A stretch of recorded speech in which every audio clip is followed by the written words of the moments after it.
Yep. Hello, hello, hello. Yep.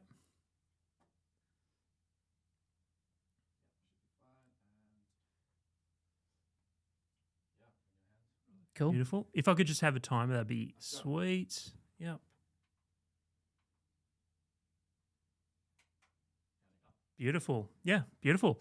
All right, let's get started. Sweet. Welcome to another episode of the Game of Life podcast. I'm thrilled today to be joined by one of the best comedians, cartoonists, podcasters that's ever existed. When are they getting here?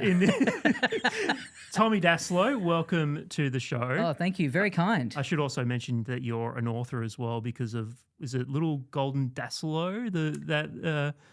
That's a stretch to call that an authoring. I mean, I'm working on a book at the moment, so hopefully one day. Oh, you are working on a book? Hopefully, yeah. My goal is to just have my fingers in as many different low-income pies as possible. I want to be I want to be playing on the deck of like 8 different Titanics simultaneously as they all go down. Yeah.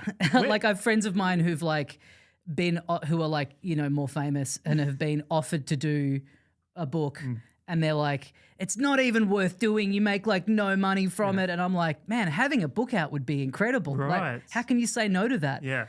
One of the questions that I did have in mind, like, because you've been podcasting for so many years, and the last podcast ran from, like, was it 15 years it was on for? I think it was just shy of 15 years. Yeah, it was like 14 and a bit, yeah. And one of the running jokes was all the guests that you had on that podcast excelled in their careers while yours just remained as is for the longest time. Like everyone would go and see their shows and no one would go and see your shows. Was that something that sort of, I don't know, did it actually frustrate you genuinely? Yeah, a little bit. I mean, it becomes a bit of like a weird self-fulfilling prophecy where we would have this running joke on the show where we would like make fun of each other. It's that thing of people, I think, the kind of the weird downside of the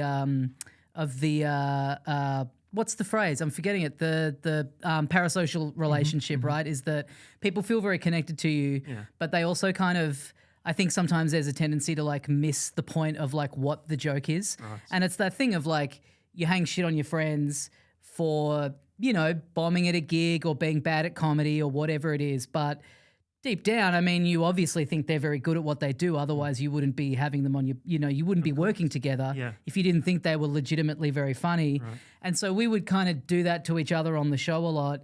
And then people would come and see us do stand-up and be like, oh, I was really surprised. Like, you're actually really funny and good. Like, I wasn't expecting that given that you both always talk about how shit you both are. And it's like, yeah, we do that because it's funny. But you realize like you've created this sort of like, false economy for yourself of like people this, have it in their heads. This weird self-fulfilling prophecy of like if you make the joke enough times, then the joke does become true.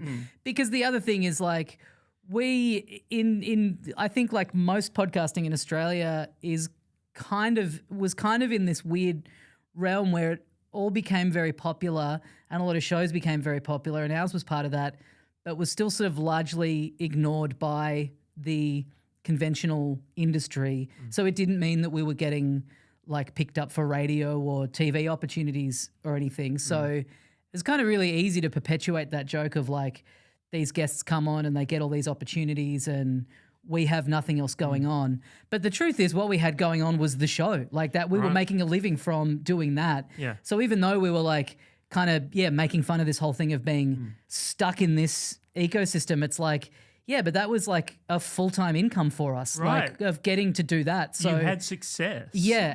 But you know, it's, I guess like in any, I think creative or in all of life, like the grass is always greener, right? So like people who were more in the machine of the, let's say the conventional industry, like having development, deals with certain networks and trying to get stuff up and then it getting close and then not happening. Those people would sort of say to me like, oh, I'm jealous that you guys have this thing that like you control and you're in charge of it and there's no one, you're not waiting for anyone. No one else is in charge of, whether you get this up or whatever. And that's very true. But at the same time, I think me especially, I was like, I'd still love to be in I'd still love to be in conversation of having a crack of those other things as well. You know what I mean? Right. Because nothing lasts forever. And I think like you always need to feel like there's like some kind of cog turning that is going to lead to the next thing, especially as you get older. You start to go like, well, what does my life look like in a creative industry when I'm in my 40s or if I'm in my 50s or 60s or whatever? Like, you know, podcasting's not going to be around forever and no creative thing lasts for the rest of your life. So you want to feel like it's contributing to something that is going to give you some kind of longevity in the industry. And so, yeah, I mean, it was a little frustrating, but also very fortunate to be in a position of just having this thing that we alone controlled. Was it a relief when the last podcast ended for you? Wow, this is real therapy hours right off the bat. That's what I do, It was, I mean, I don't know. It was, I guess, I think I'm still kind of really processing it and coming to grips with it, I guess. Like I've kind of gone through a lot of waves. I think immediately, like, yes, in the sense that like the relationship that was the foundation of it had become like so bad that it was like a relief to be away from that. But I mean, you know, there's a lot of it that I miss that I'm getting in other ways now of like doing my own show where I get a lot of that same stuff. But yeah, there's big parts of it that I miss. But I think like in the short term, like definitely like that immediate, like I had been feeling for a long time like it was just not like something was going to happen, put it that way. Like I just kind of knew there's going to be some big blow up here. And so to finally be like, okay, this thing that I've been sort of catastrophizing and thinking about for a long time has kind of like finally happened and it's real. It was quite surreal the way it all happened like quite quickly. But yeah, it was I guess it was like a bit of a relief in the short term, although yeah, quite sad because then all these people, you know, messaging you saying that they're really going to miss the show. And it's a weird thing. Like when you do something every week, you put it out and you know that it's popular because you can see the numbers. And when you tour, people come out to see the shows. But by and large, week to week, you don't really hear that much from people. No, you're doing it in a bubble. You're doing it in a bubble. You just kind of do the show, you put it out, even if it's a great one. You don't really get all that much feedback because I do think we live in a bit of a culture where people are more inclined to get online and leave like a negative review of something more so than they are to get on and be like, I love this restaurant. Yeah. You know, it's just the way culture has gone that people don't really feel the need to be like glowingly overly positive if they like something. Not to say that you necessarily need a pat on the back every week if you do a good episode or whatever because you're just doing your job. But my point is more that like, yeah, it's strange to kind of do this thing in a bit of a vacuum and not really hear all that much from people one-on-one week to week and then announce that it was ending and just get this deluge of messages being like, hey, this show means so much to me and I've listened since I was in high school and I'm really going to miss it and all this stuff. It's like, yeah, it's bizarre to go from barely hearing anything week to week to just this like outpouring from people in the DMs. And it is a strange thing for me because I've listened to you for such a long time, like over a decade now, right? Yeah. So to have you on my podcast now is such a bizarre thing to me. How bizarre was it when you first did that live show for the last podcast and people actually came out and saw you like in person? Yeah, you mean like the very first time we did one? Yeah, that was, I mean, I can't remember what our numbers would have been, but like enough for us to feel like we were pretty excited by, you can just chart, oh, this is enough people that this has just gone beyond just like people that we know listening. Yeah. Right. I think we did one fairly, I mean, it would have felt like a while to us. It was probably only like 6 months or so in that we did like our first live thing. And yeah, it was bizarre because again, I think there was maybe like a little bit of Twitter at the time. I don't think Instagram was really a thing yet. So again, we were just really doing it in a bit of a vacuum and not really hearing from people at all. And then we put this thing on and I think at the time we really felt like it was the equivalent of having done like the Royal Albert Hall and it's like, whoa, this venue that's full of people. It's like there were probably like 40 or 50 people there. Yeah. Which for that time, I mean, we were on the ground floor enough with podcasting where there weren't really shows going around doing like live tours and stuff. So we weren't going, let's start this and then we'll eventually do what they're doing. We were like, oh, maybe we should put something on and just see if people want to come out. You certainly were at the ground floor of podcasting, at least here in Australia you were, because the only podcast I was listening to back then was Will Anderson's and yours. Yeah, it was Will. Will, I think Will was actually the first, and then there was like The Sweetest Plum. I don't know if you listened to that show, but those guys were great. And they started and they like pretty early got some work on Triple M, so that like it kind of at the time it really did seem like, oh cool, this is going to be this thing that is this like immediate like kind of entry point into doing media stuff, because at that point, like in doing comedy here, there was, there were a couple of TV shows on, like the panel shows that were sort of really run by, the management companies kind of had a bit of a lock on who was able to get on those shows. But there just weren't that many opportunities outside of doing live stand-up to sort of have people find you or be out there doing stuff. And you think about now, there are people that have huge followings that are filling out theatres and they've literally never been on television. And it just wasn't that. That was like when I started, it was like you had to be on TV and there was just no other way to find people. And so when all that stuff started, I think it was just exciting to be like, oh, here's a thing where, because you also just couldn't really get any training or, I mean, for us when we started, we really felt like this is cool because at the very least it just means like if nothing happens with this podcasting thing, we just viewed it as like we were just like practicing riffing and being off the cuff. And then, if you get to do like a radio interview for your comedy festival show, your skills are a little more sharper. You've got a bit better idea of what to do. Like it just felt like practice for us for still other more traditional media things when we started out. Something you just reminded me of, I had a chat with Tom Gleason in a bar once, and he made this observation about podcasts. He said that it was like the new Good News Week. Yeah. Which I just love that because it is. Like it gives comedians an opportunity to shine and for them to find an audience. It's funny because I think there's a lot of things that you notice about people that then you kind of hear. There's like, you'll hear a friend working on a TV show and someone comes on and they'll tell some story about this person being on who doesn't have as much experience with keeping the ball in the air and all this stuff. And it's like, it's kind of crazy to me in this day and age because it's like, it's so easy to get that experience. Like just start something and just do something with someone where it doesn't have to be a thing that gets picked up and gets a million listeners. Just even putting yourself in the position once a week of being an active listener, keeping the ball in the air, like all those sorts of things. Like I was talking with someone about the panel show culture, especially in the UK, where there's people that go on and they're just doing their act. They're just wedging their material in. And it's like, you can't just burn through all your material on the show. You've got to know how to when they introduce you, you've got to have something to say. And like, there's certain people that you just know from doing live shows when they would come out, they've been watching the first 10 minutes of the show. They've got something to say off the bat.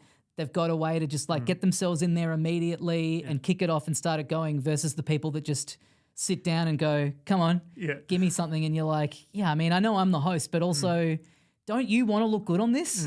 It's so obvious when they do it as well. So when I guess the podcast that you did before ended and you went off and did your own show, how difficult was it to, calibrate and, from doing something with someone else to doing your own show? Yeah, I mean, I'd sort of been thinking about doing a show like that for a little while. Like it had been on my mind of like wanting to do something that was more like one-on-one where I could chat to people who probably wouldn't have fit in for whatever reason on Little Dum Dum Club, like talk to, just like I know a lot of different, like I'm very lucky to know people in a lot of different creative fields and I thought it'd be interesting to do something where I could talk to like painters that I know and just other artists who just I like hanging out with and think they're like funny and but it just I just never really quite had the time or the inclination to get it off the ground because I also do and still do a video games podcast where I do bonus content for that as well. Yeah. And I just truly, you just kind of do hit your limit in a week of like, once you're doing all the bonus materials as well, it's like, it's just so much fucking talking. And I'm not really someone who I can walk away from the microphone and be like, yes, another hour of wisdom from the great man. Like I immediately cane myself for everything I've said. I'm like, what a stupid opinion. Yeah. Why did I say that? Like, so I kind of, the idea of having like 3 out in the world at the one time felt like a bit too much. And then Dum Dum ended and I thought, okay, like time to kind of get that idea going. Yeah. And it simultaneously is a weird, it's a weird shift, but also I already had the experience of doing another show like with other people. Stand up is a very solo pursuit. So I think I like under the umbrella of comedy, especially in Australia, like you kind of do need to be doing a lot of different things all at once and collaborating with different people, and some of what you do is purely solo. So I mean it is a weird recalibration, but I wouldn't say I found it like crazily like, whoa, this is like doing a show with like missing a limb. Like I started thinking about it more like when it's a one-on-one one. If I think of the person who I have on as like, this is my co-host for this episode, more so than I'm sitting down to interview them. Right. That kind of shifted it in my head. Yeah. But I'm mostly having on people who are good talkers who I could sit in a bar with for 4 hours anyway. Yeah. It's more strange for like the show itself, like what direction should that go in? Right. And I definitely think like trying to make it a little different from the old show. I know some people tuned in and are not into it, and that's fine. And trying to sort of find a balance between what do I think I'm good at? Like what are the skills that I've built up that I could translate into a new thing versus what's something like new and interesting and a different direction to go into. Like finding the balance between those two things I think is like the hardest part of it. Let's talk about the unsexy thing when it comes to podcasting, the admin. Yeah. How do you find the admin with running your own podcast? Yeah, I mean, it's again, it's sort of second nature, like having done it for so long. Yeah. Like there's definitely bits of it, like I do all of it myself, and like I edited the old show. I did a lot of the booking of the old show.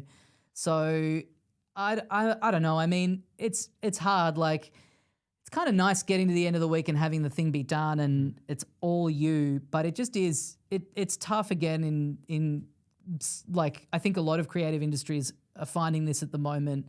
There's so much of your week is taken up with all of the extra stuff that you have to do now that you never used to have to do, like clipping up reels and even stand-ups who I know who have had management for a long time, who when they started out, the whole thing was you do the gigs, we handle everything else. Yep. And now it's like you're cutting up your own reels, you're doing all this extra stuff that is just kind of part of it, but it's like, hey, this is technically marketing. Like, aren't I meant to just be focusing on the creative? Like, you know, like it's kind of all of these, a new platform comes up and a new thing comes up that you have to learn. And that's fine because it's your job. But at the same time, it's just like, you know, I think like in a dream world, if you want to be as good as you can possibly be at stand-up, you should spend all of your day working on stand-up.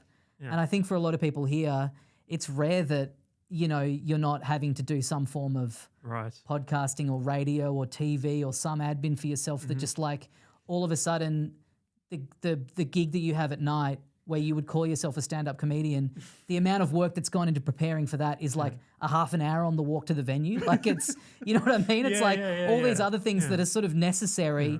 And this isn't a complaint. This is just what it is. It is this bizarre thing of like, having to spend hours out of the week like chasing people to do the pod and then be doing editing and doing video for this new one now. And so having to learn DaVinci and all that stuff. And it's like this, I mean, if I wanted to be an editor, I'd be like, I sit in my studio, I sit next to someone who that's her job is like, she's literally an editor and she's fucking good at it and she knows what she's doing. And I'm next to her like fucking noodling, like just barely, I've got the most rudimentary grasp of the editing software.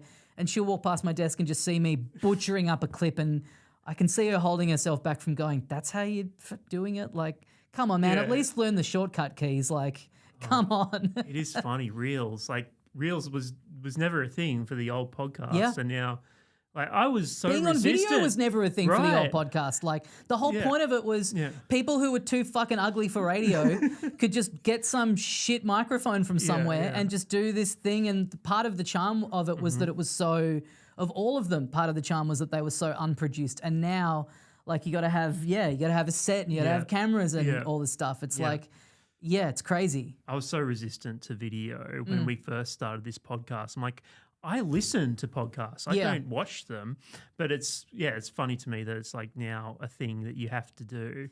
Yeah, all that stuff is, I think like it's like as you age and new things come along within the medium of what you do, I think it's natural to be very resistant and feel like, what is the point of doing this? Sorry, is that too low down?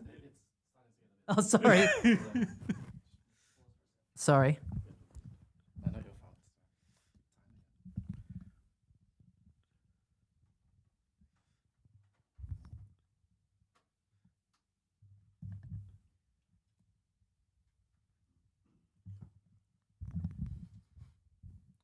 How's that? Yeah. Cool. Sorry, I'll keep a bit more of an eye on it.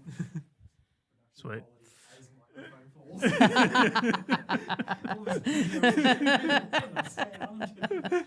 I was like just like looking at you and I could see yours, and then I was like, I actually can't see my microphone in my peripheral vision. That doesn't feel great. You know what?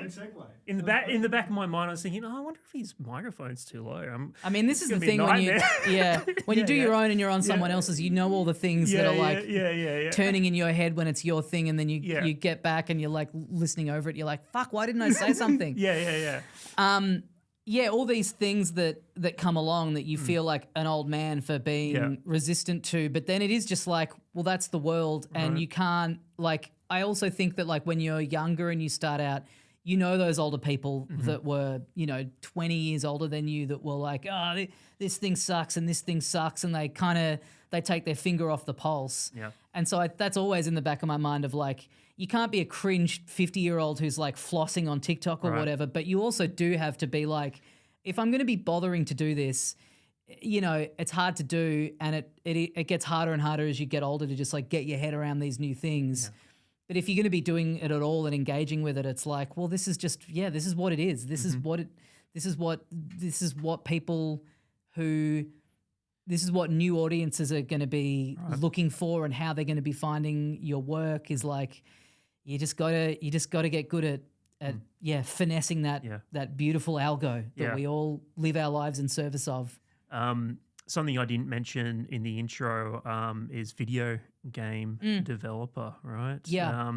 You're a video. You made your own video game, which I just love that it was a prequel to your comedy special, Scam Artist, which I think it just recently it's been out for a whole year now, right? It's just over a year. Yeah, I did a very belated year anniversary post, but it was like August last year, and I just completely.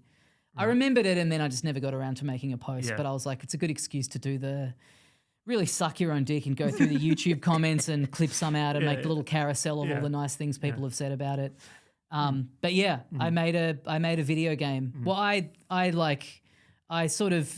oversaw the development of a video game. I didn't do any of like the hands-on coding or anything like that. But was this something that was on the bucket list for a long time? Yeah, like I always I play video games. I do a podcast about them. I'm very like interested in all of it. A big the main inspiration of my artwork is all like 80s, 90s Japanese video game like box art and manuals and design and all that kind of stuff. So I sort of love all of that. And I'd always thought it would be cool to do something where just art direct a video game, or just sort of do something in that world. The actual nitty gritty of like programming and developing, I kind of know I don't have the patience for. I was never like, it's not like I want to study this or anything, but it would be nice to collab with someone in some way. And then, so there, like probably 2 years ago now or so, there was a thing that McDonald's did for Grimace's birthday. Yeah. They did this big celebration of the anniversary of Grimace, and they made a Game Boy game that you could play for free on the website where you played as Grimace. and they I think they printed up some of the cartridges as well, and I was like, oh, that's really cool. And they made it in such a way where you could if you've got a little device that can play ROMs, emulate Game Boy games, it actually would work on Game Boy hardware. I was like, man, that's really cool. And I looked more into the guy who made it, and it turns out he lives in Melbourne. And so I just messaged him and was like, hey, I was thinking it'd be kind of fun to do this weird little thing as a tie-in to this special I'm putting out. Would you be interested? And he was. And I think I just felt it's such a I don't really have. I'm not someone who I have a lot of profile, and I think also the stand-up special has become such a crowded marketplace as well. So I was really me just going, I'm another comedian putting out a stand-up special. That's just going to be well, who cares? If I want to be able to try and get some press for it or get some attention for it, I kind of need to do something around it that gives it just a bit of an extra element to the story. So yeah, it just was a real total pipe dream, and just being very lucky that the guy who kind of developed it and made it with me was into doing it. Yeah. And he's a very funny guy in his own right, and sort of got what I was trying to do and had all these great ideas for it, and has a lot of the same sort of touchstones of inspirations and stuff that I do. And yeah, it was a lot of fun. The annoying thing about it is if and when I get around to filming and putting out another special, I don't really know how I can do anything. How are you going to top it? Yeah. I don't think I can do anything like that again, so I'd sort of maybe not even need to bother. But I did really like putting this thing out as a tandem thing. But yeah, you make a rod for your own back because it's I don't really know how to replicate that. Are you the only comedian that's put out a video game before That's a good releasing question. their special? Right? I think you're the... In that, I mean, in that specific category of tying it into a special, probably. I could imagine maybe another comedian having made a video game with themselves in it. I'm not sure, but it feels, I mean, it's nice to be able to say you're the only one to do something, even if it just is a category that is niche and specific enough that you've kind of invented. It's a nice feeling. Yeah. When you put out a special on YouTube, how does it feel when you put out that special? Do you hide away from the immediate reaction from that special, or do you take a few days before you look at the reaction for it? Well, I kind of think there's all these things that I guess if you do one now, you have the benefit of kind of having seen what works and sort of, cherry picking all these little things from what other people have done. For example, to go back to the feeling very old man about the way things are made now and what things that work, it seems to be the common wisdom is that you start the special, you come in hard on the joke. So the stand-up specials that I would watch back in the day, when they were on DVD or TV or whatever, they have a little sketch at the beginning or a little intro of the person walking into the venue. But then a lot of the people that have had theirs really take off on YouTube, it's you come in hard on the beginning of a joke. Don't show don't even show you being introduced onto stage. Just come in hard. Yeah. I think Shane Gillis did that on his big YouTube one. And so now that's the thing that everyone's well, this is what you got to do. Yeah. And that feels very counterintuitive to me and what I like, because it's I want to have a thing at the beginning. I want to have a little sketch. I want to have a little intro. I want it to feel have a little bit of a filmic touch to it. Yeah. But it's a thing that if there's evidence that it works and the way that people tune in or out so quickly. So it's if you have that evidence there, why would you not do something around that? Yeah. And so another part of that is, doing the live premiere where you sort of encourage people to watch it all at the same time, and you sit there in the chat with people and you kind of interact as people are watching it live with little bits and pieces of, tidbits and behind the scenes and stuff. So I was kind of, I was watching it on the night with people and seeing a lot of nice stuff, and then kind of checking back in over the next little while, because it is, it's just all that stupid internet dopamine shit of you open it again and you see the numbers gone up by a few thousand. It's it's really nice. It's very, very validating, because it took ages to edit. It was just kind of sitting there for so long. Yeah. And, you have these grand dreams of maybe I'll be one of those guys who it gets 4 million views and then I'm catapulted to superstardom. And at the same time, you're like, if this comes out and like 100 people have watched it, this is going to be fucking humiliating. So to even land anywhere neatly in there, like it didn't get like 1 million views or anything, but it got like, you know, it got like 25,000, which is kind of, again, it's like hard to know what do you even expect it to get, because you look at other people's specials, but everyone has different profiles when they put theirs out, and different things contribute to it being more shareable. Or to be honest, there was a part of me where I was kind of hoping that I would get on and have a day where I found that it had gotten a lot of negative comments, because the good thing about that is that what that means is that it's gone out into the wider world. If it's mostly nice comments, then it's in the echo chamber still. It's still fans of you looking at it. Your fans, which is really nice. But if you get on and there's like 10 people that hate it, it's like, oh, this is caught on. This is out in the bigger world. So like, I'm seeing some hate here, but this does also mean that it's going to be seen by people outside of my little immediate bubble, which is kind of what you want. Yeah. Like Scam Artist is the only special you put out there, right? So if you look back on the other solo shows that you've done over the years, is there another show that you wish was out there for people to view? Yeah, like I did. It's funny, like I did a show a few years ago that was like kind of one long story about going on a family holiday to Fiji because my dad was working over there, and we got taken hostage on the island that we were on. Right. And I just felt at the time like I didn't do a great job of it. Like the show went fine every night, but it was in that weird time where it was right after COVID. It was, it must have been 2022. So it was like we were back out, but there was still a bit of like we didn't know for how long, and we were still very much deeply in lockdowns and everything. Was it the year all the internationals couldn't come over, right? It might have been. No, it was 21 was the year no internationals could come. Okay. 22 was like we were back, but we had still spent most of 21 in lockdown. Yeah. So by the time the festival rolled around, I'd been gigging a bit, but certainly not as much in those like later months of the year as otherwise would have been. And I felt like so I got COVID halfway through the run and had to like reschedule the shows. And it was mostly going fine, but there were just some things about it that I never quite caught. But then this is always the way. The thing that you feel the most proudest of, you hear nothing about. And the thing that you feel you didn't quite get right, you consistently have people, when you run into them or whatever, be like, oh, I really loved that thing that you did. Like I had done it in Brisbane and I had really battled there.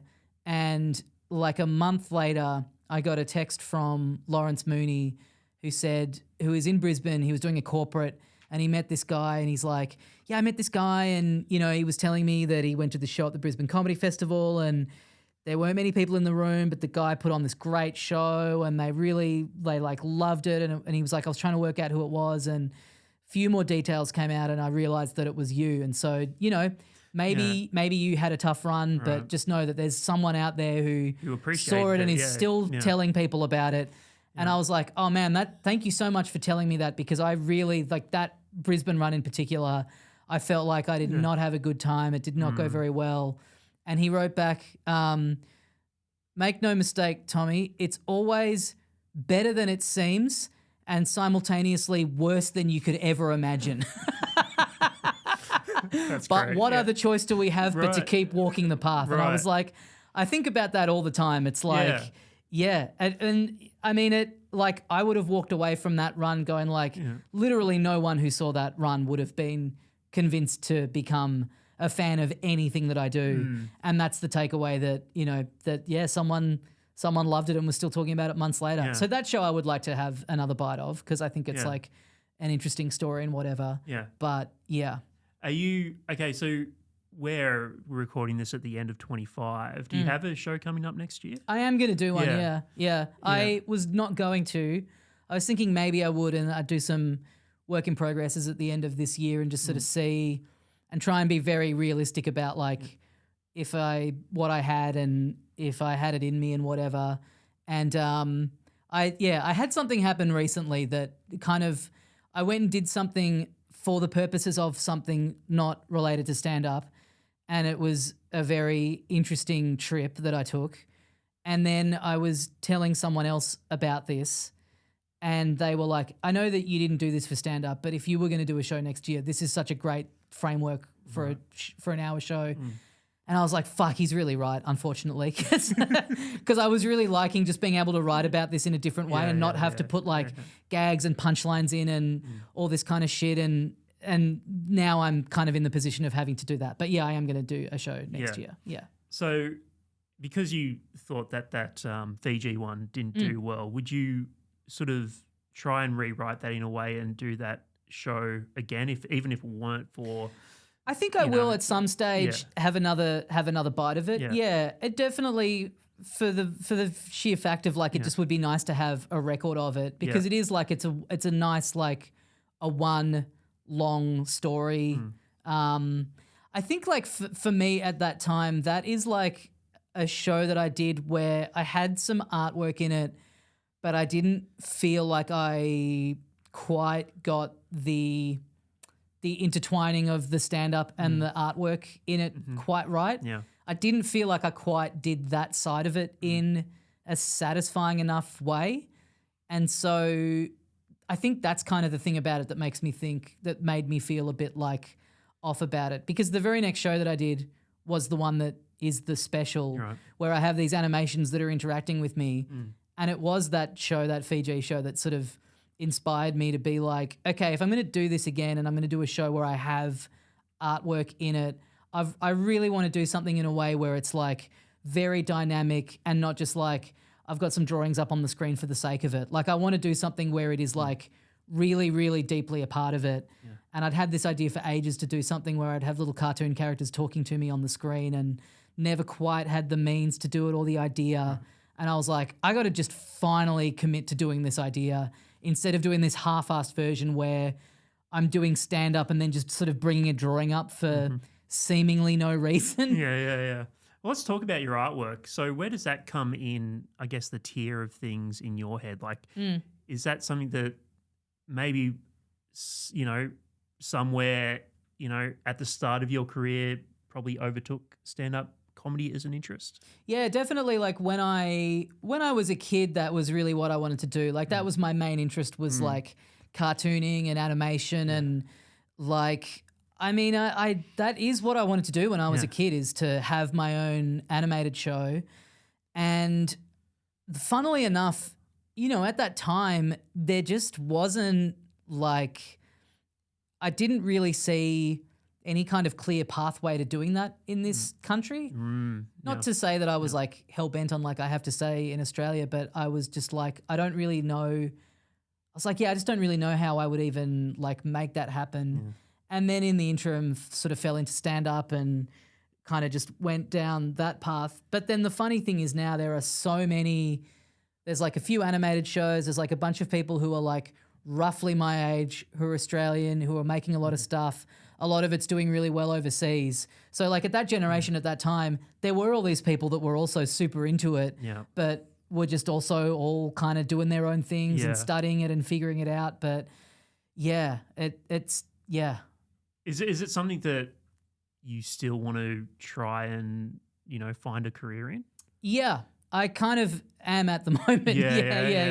Yeah. That's kind of part of more of the push too, of really feeling like I want to do, like I love doing stand-up, but I love doing it in a way where I have that point of difference and I have that stuff in there, and I'm perhaps a little slavish sometimes in the live shows of really making sure that I've got that stuff in there because for a long time I would maybe sometimes have a bit of drawing stuff in the shows, but it would be in this fairly surface way, and then I just didn't really have much of a forum for putting my artwork out there all that much. Like I would draw posters for the little Dum Dum Club when we would do live shows, and we had this like magazine that we put out on the Patreon that I would draw comics and stuff for. But yeah, more and more trying to make that my thing, that like when people think of me, they think of like, I'll stand up with this like illustrated element to it. Yeah. Maybe you could work on Bluey. I could work on Bluey. Yeah. I'd love to work on Bluey. Someone, I don't want to out this person, but I did like some bootleg merch for the Clifton Hill McDonald's a little while ago. Yeah. And I went and I sold it out of the boot of my car in the car park of the Clifton Hill McDonald's, which I just thought was like a funny like art project to do. And I thought the designs looked cool as well. And I was like, if I got told off, this would be so funny. But then everyone who works at the McDonald's is like 16. Like they could not give a fuck what's going on out there. Yeah. And then, someone told me recently that they met someone high up from the institution of McDonald's, and they were like high up in the institution, high up at McDonald's, like someone with some sway in the corporation, and they were telling them about that bootleg thing, and they were like, "Oh, that's cool. You should tell him to contact us, and maybe we could do something." Right. And he was telling me this story. He was like, "You probably wouldn't be interested in that, though." I'm like, "Are you fucking out of your mind? Of course I'd be interested." Which. Then I was telling my friend that, and they were like, imagine if this was like McDonald's, like kind of honey trapping you into like you going to them and then they do sue you. I'm like, I mean, great. That would be funny. But I'm like, the things that people, be a new show, the things that you hear about that come up where people are like, oh, maybe, I told them you wouldn't be interested. It's like, what? That's for me to say. Yeah. So something I think I know about you is that you've always just been in the comedy industry from such an early age, right? Yeah. Like that's all you've known, right? Kinda. I mean, I started doing it when I was in high school. Yeah. So I was doing it, kind of all through like first year uni and like working side jobs. Like, I did some like government admin stuff. I did some like working in a burger restaurant and a bakery and had some side jobs for a bit. But I was lucky in that I got some like writing work pretty early on in my stand-up days. I did this, what was it? It was like a competition that Rove, the TV show, put on, and the prize was to do a spot on the show. Right. And the heats were all judged by writers from the show, and I did one of them, and then the next day I just got a call and they were like, oh, would you want to write for the show? How old were you then? When that happened, I would have been, good question, 20 maybe? 21? Yeah, right. I'm trying to remember if that was like fresh out of school or a little bit later. But around then. Okay, so what happens then? Like what happens when you get that? Well, I did that. I was working at Grilled at the time. Grilled. I worked at the first Grilled. First? Yeah, the first Grilled was like near where I grew up. So I worked there. I was, got that job. Quit Grilled in a real way of like Homer going and playing Mr. Burns' head like a bongo drum. Really like, fuck it here, fuck all of you. I'm going to write for TV. And got in there, and day one they had this big meeting with all the writers that they'd brought on, and they were like, look, we've hired too many people, so we are going to end up having to sack some of you in a couple of weeks, which seems kind of like a very crazy sort of Damocles way to kick things off. And I was like pretty, lucky, I guess, like early on in the first couple of weeks, I was getting material on the show, which everyone was like, that's pretty rare to get stuff. Like I got a joke on in my first week. First week? Yeah. Right. Yeah. Which felt great. Like, because I went in and I'm not, I don't know. I mean, I'm not someone who like, I got, it wasn't something that like I had chased. Like it had sort of really fallen into my lap. Yeah. And I really did have a lot of imposter syndrome. And so I was writing jokes for the segment that they would have. I don't know how intimately you remember Rove Live, or just called Rove at that time.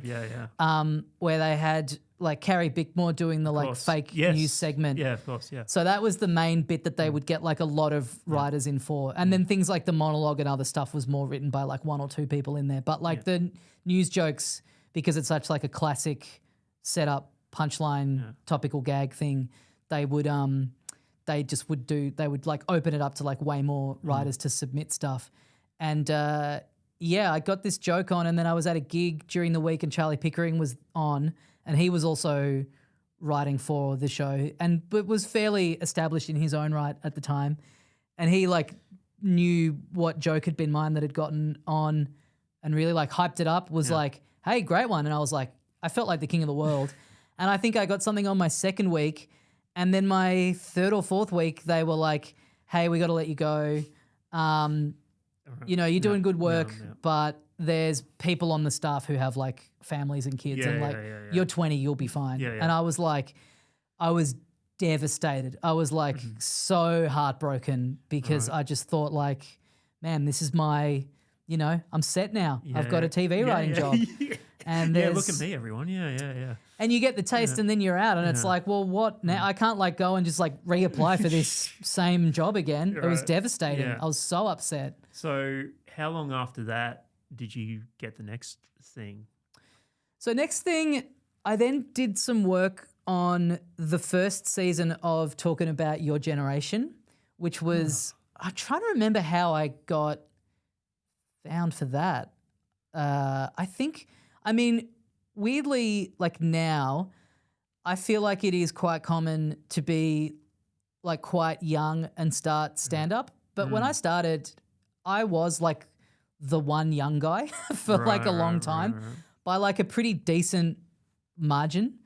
So I think it was like they had cast Josh Thomas and they just needed someone to be like a Gen Y, as it was known at the time, consultant. And I was like, yeah, I guess one of like the few like people around that was like that young.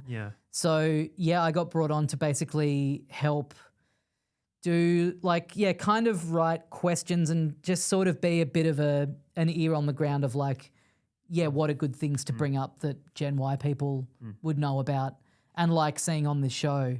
And that was awesome because that was like working with McAuliffe, who, you know, I idolized. And like we had this meeting where we had like an early pitch meeting that was in a hotel room for some reason. I don't know why it was in a hotel room and not in the office. For a TV show? Yeah, it was in like a service department. I don't really know why it was there. Maybe like one of the producers was down from... Anyway, I just remember going there and thinking that it was just going to be like the producers and other writers.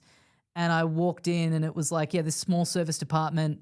And I kind of came around the corner and Sean McAuliffe was there like getting a glass of water or something. And I freaked out because I was just like, I'm still new enough in comedy that like I've met a couple of people that I've seen on the TV and stuff. But like this guy was just like, you know, he looms so large over like everything of that era and just being like really like unable to speak for the whole meeting. was it that you could like, confidently say, okay, I'm starting to make a career out of doing this? I don't even know that I would confidently say that now. Yeah, I mean, because that's the tough thing. Like I sort of had this, like I did that little Rove stint, then I did the Your Gen for one season. And that was it a big gap? Like between Rove and Your Gen? Yeah. I don't think it was a super big gap. Yeah, I don't think it was like a crazy big gap. And then Your Gen, I did that for one season. And then I got a job on TV Burp on Channel 7. So like a Australian reboot of the British Harry Hill format, which was so fun to work on, but the show did not really get any traction. But yeah, just had a ball. And that one I was like full-time, 5 days a week in an office, still living at home. So like making good TV writer money. And like, you know, I moved out like maybe right after it finished. But yeah, had this like really nice little racket there. And then the show got axed and I had this even weirder job where I was like kept on at Channel 7 for a bit by one of the producers because Hey Hey It's Saturday had come back. That's right. On like Channel 9. Tuesdays or whatever, Mondays, whatever it was, And been a huge hit again right out of the gate. And so Channel 7 were like, okay, we need our version of that. We need like a fun, like a family, a long show where there's like just bullshit happening constantly. And so I had this weird job where it was like me and another guy in this office where they would say to us like, can you watch clips of like Ant and Dec's Friday Night Takeout and look at the games that they're doing and try and come up with like versions of these games that we could do that would be a bit different but not close enough that they would infringe on the copyright or whatever. And so it was just this bizarre, like, us coming up with ideas for things that they could do. The show wasn't like, there was no show at this point. It was just like, we think this would be a good idea. And literally I'd get to the end of the week and be like, so come in again on Monday? And they'd be like, yeah. And that went on for like maybe a month and then not got knowing to when you're going to come in Yeah, next. exactly. Just week to week. What a way to live. Just bizarre, like happy to have the work, but one of those weird ones where you're in an office being like, this is never going to see the light of day. This is real, just like absolute wheel spinning kind of stuff.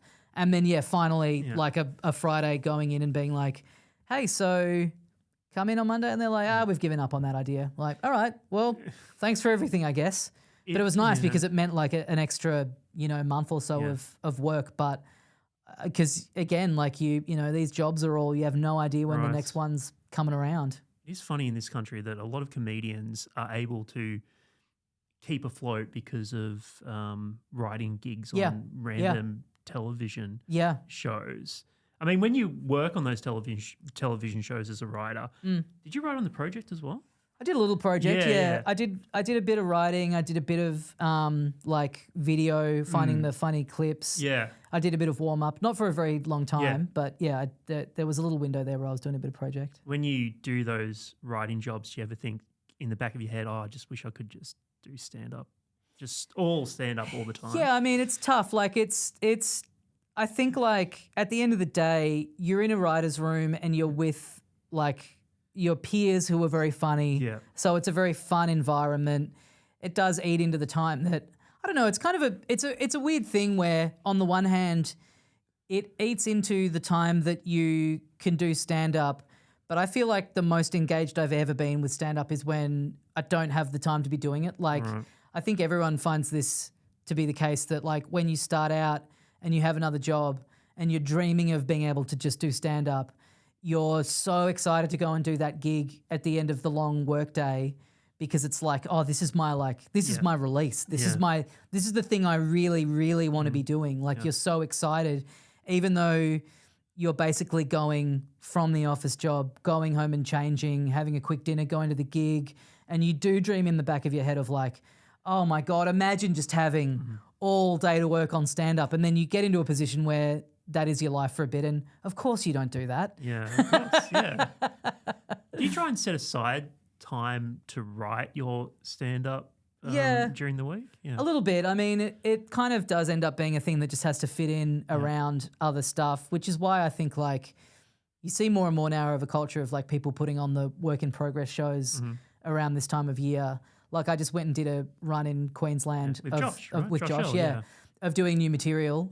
Where if it wasn't for that, I wouldn't have been sitting down and being like, I have to figure out these 3 stories. I would have been like, nah, I'll get there eventually. So I think with stand up, because everything else has a deadline, like the podcast has to come out every week. This thing that you've been asked to do, you have to send off by whatever date. And so with stand up, it is the same thing where you've just got to give yourself a finite, this has to happen in October. The self-imposed deadline. Yeah, exactly. Yeah. Were you good at, setting yourself a self-imposed deadline when you first started doing this? Not really. Yeah. I'm pretty I'm quite disorganized. I'm quite like, I have real ADD brain of like, it'll happen in the last 20 minutes. Like it'll get done, but it's a real burnout to the finish line kind of thing. I don't know. Like you kind of, I think I'm good at setting those things, but then I'm also the more that you have to like do all this different stuff of like editing, and I'm bad at looking at the like 8 things that are all clamoring for attention on the whiteboard and putting into order like, well, this needs to get done literally by tonight. So do that, and then in 2 days there's this. Like I'm bad at putting the order of things together, and I tend to often be like, I just feel like doing this now, so I'm going to do this. And it's like, that's due in a month and there's something due tomorrow that you're not doing because you would rather do this other thing. But especially like at the moment I'm doing some illustration, like more illustration work and stuff. And that's easy to prioritize because like that's probably the thing I enjoy doing the most because it's like, I find it quite passive. Like you can have music on while you're doing it. You can listen to podcasts. I find it very like relaxing. It's easy to sit up late and do if you need to like burn the midnight oil to get it done. Whereas working on material is like, or any kind of writing, you have to be so locked in and so focused. And I feel like if I sit down and I'm not in that mindset immediately, I get really put off and I like go into a spiral of like, why am I even bothering? I'm shit. This is going to be shit. So like the drawing is like always easy because it's like, it's just trial and error. And it's like. Can your mind go completely void when you're just illustrating? Yeah, kind of. I listen to, I do a lot of listening to podcasts when I've done a thing where when I have like a big chunk of stuff to get illustrated, I will often put on a show that I've seen a million times in the background. I don't know if you've ever watched The Shield. The Shield is my big like background show that I have on when I'm doing like when I've got like Walton Goggins. Exactly. Who contacted you, of course. I know, famously, I got hit up by a scammer pretending to be Walton Goggins. A funny, like, a real, like, what a great pivot for those of us that have been Shield heads for such a long time to finally see him get his flowers. It's so satisfying. I mean, people just discovering him now, but I mean, we've known that he was the GOAT for decades. I'll start to wrap up shortly. Been great having you on today. Oh, thank you for having me. You on. Sorry, let me just readjust this again. All good. No, that's okay. I keep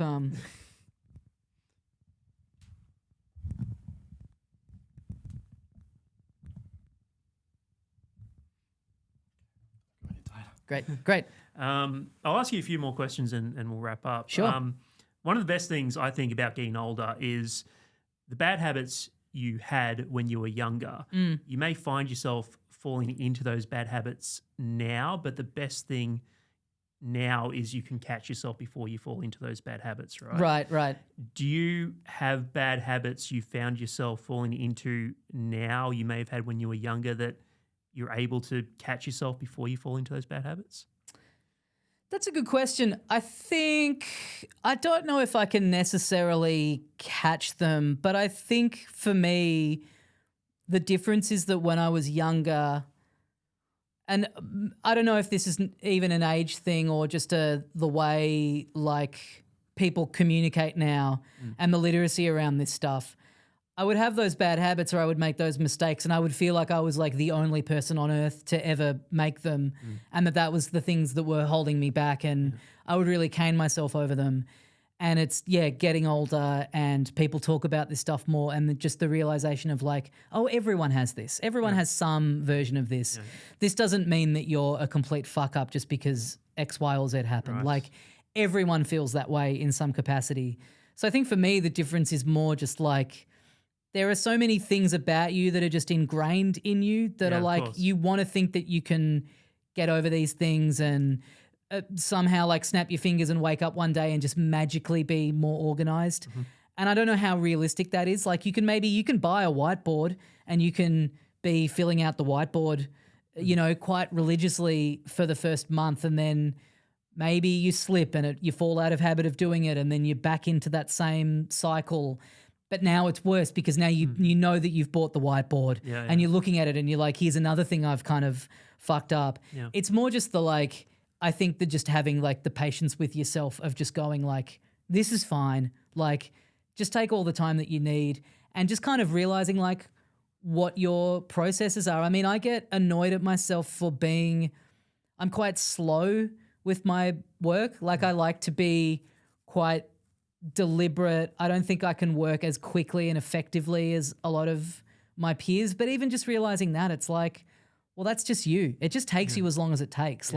It doesn't mean that you're not as good at it or that this is some failing of you. It's like, this is just how you work. I was talking to a friend about having been diagnosed with ADHD and he's in the same boat as is pretty much everyone on earth at this point. And any comedian. Yeah, really. Exactly. Yeah. And I made some joke about like, oh, my fucked brain. And he was like, your brain isn't, it's like, it's all of the stuff around you that is like an artificial construct of like the work week and scheduling and all that stuff. That isn't natural. The brain is a natural organism. Like yours is fine. It just doesn't work as well in the bounds of having to do this kind of stuff. But like, I think like I don't know. I kind of always feel like the kind of person I am, I always am finding something to beat myself up over. So I don't feel like I've necessarily gotten better at those bad habits. But I'm sure that if you compared me now to 10 years ago, if I was able to accurately drop in and get a look, I probably would notice a lot of difference. Yeah. Even though I don't necessarily feel that way.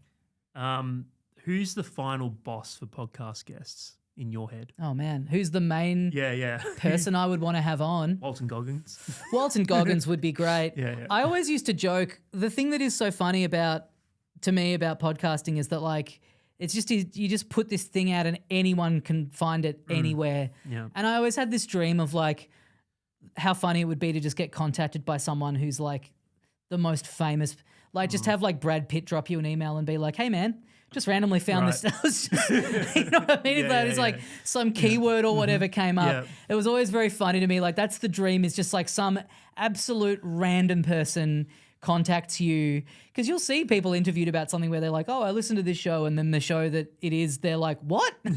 Why haven't you asked us to be on? Right. So yeah, I don't know who is the final. I'm very lucky, like with Dum Dum, like we, we've had a lot of great people on who were people who, like there was like when not long after we had started and gotten a bit of popularity, and around the time everything was kind of taking off with podcasting, the Comedy Festival brought out like Mark Maron and Paul F. Tompkins, and we got to have those guys on our show. So like those guys that I was like super obsessed with at the time, and I'm still a really big fan with, like getting to get those guys on was like pretty crazy. Yeah. There's people that I'm like a huge like super fan of that on the one hand I would love to interview and have on, but on the other hand, I just get so stressed about talking to people that I don't know, that I admire, that I'm like, would that be good, or would having Adam Sandler on my podcast drive me insane? Would the week leading up to it just make me just beside myself with stress and dread? Right. I don't know if it'd be worth it. No, that really resonates with me. Before I ask the last question that I always end on, where can people find you? Oh, yeah. So TommyDassalo.com is my website. Yep. That's got the special and the video game and the links to the podcasts and my socials and stuff. Yep. Yeah, just go to the website and that's got all the links on it. What are the words of wisdom you live by? Oh, words of wisdom. Yeah, that changes day to day, honestly. Yeah. Like I'm in a real point of doing a lot of like I'm in the midst of some self-help book reading for practical life purposes and also for the sake of something that I'm working on. So I'm kind of doing this. I'm trying to have an eagle eye on it to sort of make fun of it whilst also still feeling like I kind of am at a point of needing to benefit from it. But I try, I don't always live by this, but just trying not to sweat the small stuff really is like my big one. But I wouldn't say I always am adhering to that. But yeah, I think mostly is also just trying to be present and be in the moment and enjoy things moment to moment. Because, I mean, I stress a lot. I really worry about the quality of what I do. And especially with Dum Dum, like we had a lot of live shows where we did these big shows and had a lot of people there and they'd be in a cool venue or whatever. And then I'd get to the end of it and be like, I didn't really enjoy doing that because I was just like waiting for it to be over because I was so anxious about all of it that I forgot to like, I remember we did one and I got up the next day and I was like really disappointed in myself because I was just like, I did not take that in at all. I was just really too anxious about the show. I was too stressed about all of it. And really it's like, why do this then? If all you're going to take from something is the dread and the anxiety, then just go and work in a fucking office. Right. Then you can do that. Then you can do that till the cows come home. So I really visibly or very consciously the next thing we did and with everything, I've kind of tried to have it in my head of like, take a deep breath and just be like, this is cool that I get to do this. Because once something, it's like that quote of like, something turning your hobby into your job where, what's the Todd Barry line where he says something like, I'm so lucky that I get to do the thing that I used to love. It's like you really have to actively go like, I just go like, oh yeah, another fucking day of having to go around and do this or whatever. And I have friends who just have office jobs where they're like, man, your life is fucking cool. And I'm like, oh, I guess it is. Yeah. Tommy, thank you so much for being on the podcast. Oh, thank today. you. It's been great. Thank you for having me. I've loved having you on. Oh, thank you. Thank you. Cheers. Beautiful. Great. Hope that was all right. No, that was good. Hope I wasn't too No. gas baggy I love and that. sincere. I love that. Thank you so much for being on. Oh, cheers.